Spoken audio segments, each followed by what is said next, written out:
தமிழகம், புதுச்சேரி சட்டசபை தொகுதிகளில் தி. மு. க. சார்பில் போட்டியிட 11,000த்திற்கும் மேற்பட்டோர் விருப்ப மனுக்கள் வழங்கியதில் அக்கட்சிக்கு 20 கோடி ரூபாய்க்கு மேல் வசூலாகியுள்ளது. சட்டசபை தேர்தலில் தி. மு. க.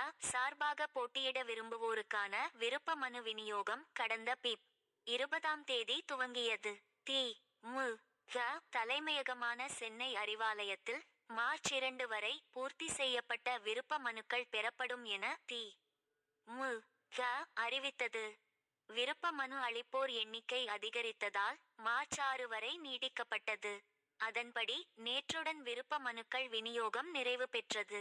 மொத்தமுள்ள 234 தொகுதிகளுக்கும் நேற்று மதியம் நிலவரப்படி 11,000 விருப்ப மனுக்கள் விற்கப்பட்டு உள்ளன. ஒரு மனுவின் கட்டணம் 1000 ரூபாய்.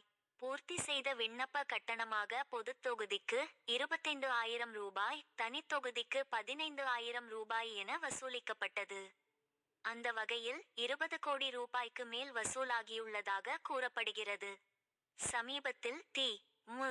க. வில் இணைந்த முன்னாள் முதல்வர் பன்னீர்செல்வம் போடிநாயக்கனார் தொகுதிக்கும் அவரது மகன் ரவீந்திரநாத் ஆண்டிபட்டி தொகுதிக்கும் விருப்ப மனு அளித்தனர்.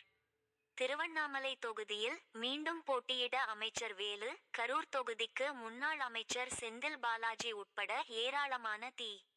மு. க. வினர் நேற்று விருப்ப மனுக்கள் அளித்தனர்.